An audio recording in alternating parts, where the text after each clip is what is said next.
Alors il est possible que sur certaines pages, ça soit un peu foireux, mais apparemment non, il n'y a pas vraiment besoin de repositionner les éléments dans ce cas-ci. Mais pour des mises en page plus complexes, il faut parfois évidemment repositionner les éléments. Bon, ceci dit, les images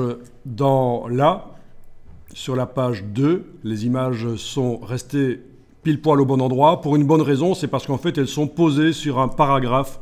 Elles sont dans le flux du texte. C'est ce qu'on appelle des images ancrées. Donc là, ça a quand même aidé.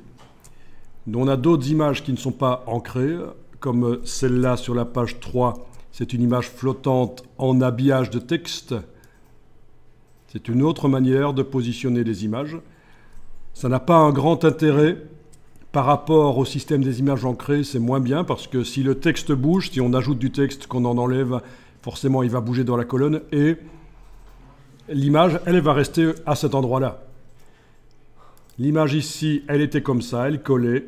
C'est un genre de mise en page qui se fait actuellement, de ne pas nécessairement faire déborder, comme on le voit sur la page 4. Et on le voit encore mieux si on demande l'affichage aperçu pour voir uniquement la page imprimée finale. Donc les images qui vont jusqu'au bord des pages, c'est très bien. On a toujours dit que quand on fait de la mise en page et que ça va être imprimé sur un système qui permet d'imprimer jusqu'au bord des pages, il faut le faire. Donc la presse de l'imprimeur permet de faire ça.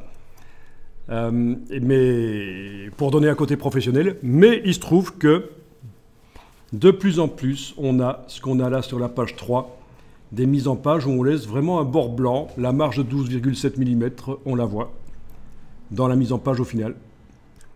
Ceci, vous ne le faites pas, je vous l'ai fait pour vous. J'ai tapé Fashion Magazine Layout dans Bing et j'ai demandé d'afficher les images et je tombe sur des mises en page qui justement utilisent ce principe de mise en page qui est relativement récent comme manière de faire, de laisser du blanc comme ça, de ne pas nécessairement toujours faire aller les images sur le bord des pages. Ça donne un petit côté peut-être Polaroid. Si c'est pour la mode, ça convient bien, ce côté Polaroid. Vous voyez ce que sont les Polaroid. Voilà, quand je dis un côté Polaroid, c'est parce que sur les photos Polaroid, les photos instantanées, on a ce bord blanc systématiquement. Et donc c'est à ça que ça me fait penser. C'est peut-être ça la référence. Il faudrait voir si dans des mises en page pour autre chose que de la mode, on voit cette manière de faire de la mise en page. J'ai pas l'impression. J'ai l'impression que c'est typique pour la mode.